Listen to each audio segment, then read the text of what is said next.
Պարոն Կարապետյան, սկզբից սկսենք եւ հիշեցիք, որ գործակալ լրագրողը Նյուզերեմից է ձեր հարցազրույցը, որը դարձավ պատմական եւ դրանից սկսվեց ամեն ինչ։ Հիմա ես հենց նույն հարցազրույցից եմ ուզում սկսել։ Պաստորեն դուք եք այդ գործակալ լրագրողը։ Ստացվեց այդպես ձեր խոսքից։ Ես ուզում եմ հասկանալ, արդեն գրեթե 1 տարի կլրանա, որ դուք կալանքի տակ եք եւ հիմա մենք էլ տնային կալանքի պայմաններում ենք ձեզ հետ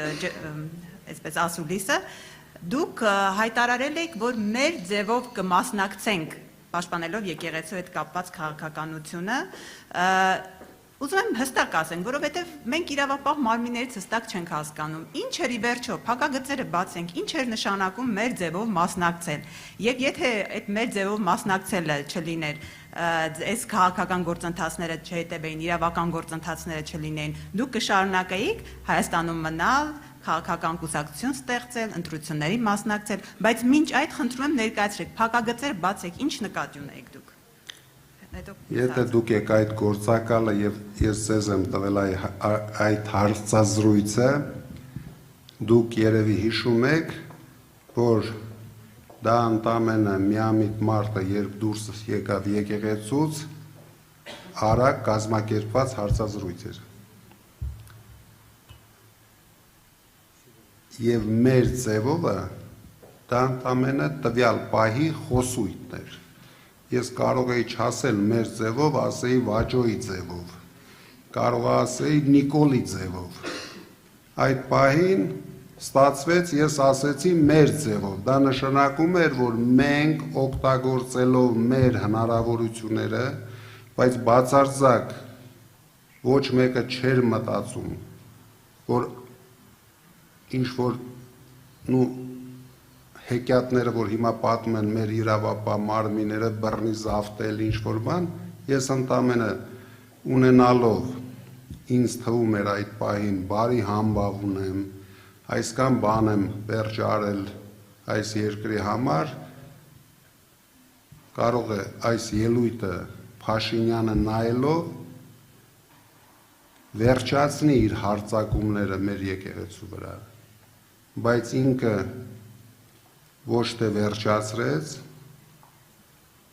ինձ կալանավորեց այդ երկու բառի համար, հարձակումները եկեղեցու վրա ավելի ուժեղացրեց, սկսեց հարձակումները մեր ինքնությունների վրա, իսկ ես բոլոր դեպքերում ինձ համարում եմ շատ հայրենասեր մարդ եւ ես չէի կարող նույնիսկ բանտի խցում հանգիստ լինել եւ նայել, թե ինչպես է նա ձերբակալում մեր սրբազաներին, ինչպես է շարունակում հարձակումները մեր վեհապարի վրա, ամբողջ աշխարհում խայտարականում մեր ազգին, դրա համար այդ պահին ես նույնիսկ, եթե դուք հիշում եք, սկզբից քաղաքական կուսակցության հայտ չներկայացրեցի, քանի որ հնարավորություն տվեցի իրենց խելքի գալու։ Ես դրա համար հայտարարեցի հասարակական շարժում, որը շատ արագ, շատ մեծ թափ առավ եւ տեսնելով, որ այս մարդու համար դա ընդհանրապես նշանակություն չունի մարդկանց կարծիքը, դրա համար որոշեցի, որ ես մեր ձևով եմ մասնակցելու այդ process-ին, այսինքն գնացինք քաղաքական կուսակցության ստեղծման եւ շատ արագ բոլորը տեսակ, որ ճիշտ քայլերով գնացինք առաջ եւ հիմա դարձել են գլխավոր հաղթող ուժը։ Հիմա որպես երկրորդ հաղթող ուժ, որ ասում եք, դուք այս ընթացքում ձեր ծրագրերից եք խոսում, քայլեր եք ներկայացնում եւ ասում եք այդ ամեն ինչը արագ իրականացնելու եք, եթե իշխանությունը ստանձնեք։ Պարոն Կարապետյան, տեսեք, անհերքելի է, դուք ունեք ֆինանսական մեծ կարողություններ, կապեր, բիզնես գործունեություն, բայց բիզնես գործունեությունը կառավարելը մեկ բան է, իշխանություն ղեկը երկիր կառավարելը մեկ այլ բան։ Դուք այդ ինչ տարբերակով, այսինքն ինչպես եք փորձելու արագ ձեր ասած փոփոխությունները բերել։ Դե եթե մենք կարողացանք 6 ամսում 0-ից ստեղծելով քաղաքական ուժ 6 ամսում դառնալ առաջատար ուժ, ուրեմն դուք պետք է պատկերացնեք ինչ արագությամբ մենք զարգացնելու ենք մեր երկիրը։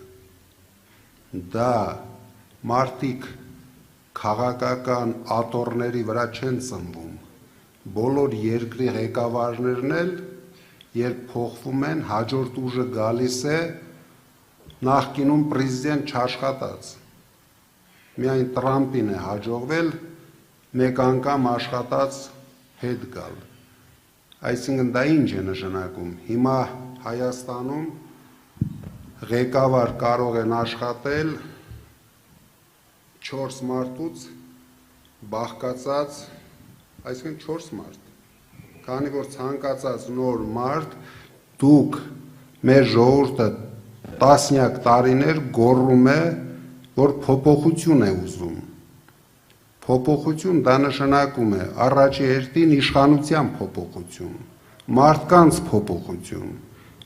նոր մոտեցումներ կառավարման, որովհետև կյանքը առաջ է գնում, մարդիկ ովքեր կառավարել են, արդեն կառավարել են։ Ես չեմ ասում լավ են կառավարել, վատ են կառավարել, որովհետև ամեն մի մարդ կառավարում է իր ձևով։ Մենք կառավարելու ենք մեր ձևով։ Շատ մեծ արագությամբ տանելու ենք մեր երկիրը զարգացման, բերելու ենք փոփոխություններ ամեն ինչի մեջ, որովհետև դուք չեք պատկերացնում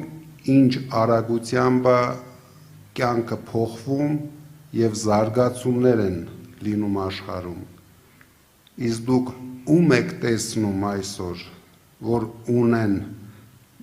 սա մի քիչ կարող է մեծամտաբար ես ասեմ, բայց այդ հնարավորությունները, այդ միջազգային կապերը, որ կարող են օգտագործել եւ մեր երկիրը դարձնել տարածաշրջանում ամենազարգացող երկիրը։ Համենայն դեպս ես չեմ տեսնում։ Միգուցե մարդկանց կվիրավորեմ սրանով, բայց ես անկեղծ եմ ասում։ Չպարտապես ձեր փորձառության մասին էր խոսքը, ձեր թիմի փորձառության մասին էր խոսքը։ Դե փորձառու նորից եմ կրկնում, մենք խոսում ենք առաջնորդության մասին, մենք ասում ենք ցանկացած, սենց ասեմ, բան, եթե դու կարող ես առաջնորդել ճիշտ, ունենալու ես հաջողություն։ Բացարձակ կապ չունի, ես 3 բիզնեսմեն եմ եղել, կարող է ինձնից մի 5 տարի հետո ամենալավագույն կոսմոնավտը դառնա։ Այսինքն ձեր առաջարկությունը ինչ է, մենք սահմանափակվենք 4 մարդու մեջ եւ ասենք Փաշինյան, հիմա դու տեղափոխի նորից Պետրոսյանին, հետո Պետրոսյանը կտա Քոչարյանին, հետո Քոչարյանը կտա Սարգսյանին, Սարգսյանը նորից փոխանցի, հետո նորից մի հատ էլ կգնանք նույն, դա իրոք ճիշտ։ Իմ առաջարկը Հայաստանը փորձադաշտ չդառնալն է, պարոն Կարապետյան։ Դե կյանքը ցույց կտա ինչն էր փորձադաշտը։ Համենայն դեպս դուք 8 տարում ապրեցիք փորձադաշտում։ Տեսնում եք, դա եմ ասում։ Բայց դուք իշխանության բերեցիք կյանքում ոչինչ չստեղծած փոքրիկ շանտաժիստի, ով իր ապրուստը ձևավորում էր շանտաժներով։ Ինչը հիմա անում է, հիմա դու գիտեք ինքը ինչ է անում Ռուսաստանը, շանտաժ է անում։ Պամպերսը հակը շանտաժ է անում։ Որտեղ օգտագործում է այս ժամանակահատվածը, ինչը տեսնում է Ռուսաստանը գտնվում է ինչ-որ պատերազմական վիճակում, կարող է օգտվել իր ծառայություններից։ Մենք, ես նորից եմ կրկնում,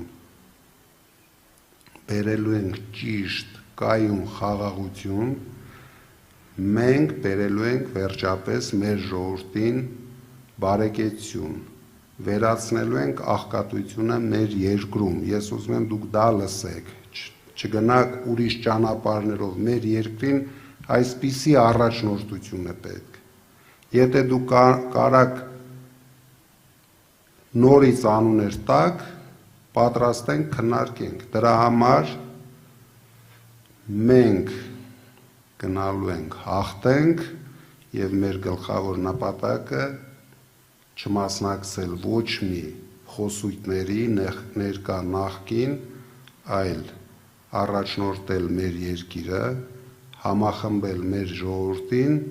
եւ ես կուզենայի, որ դուք 5 տարի հետո այստեղ այս նույն հարցը ինձ տայիք, փորձի մասին։ Շատ կհիշեմ։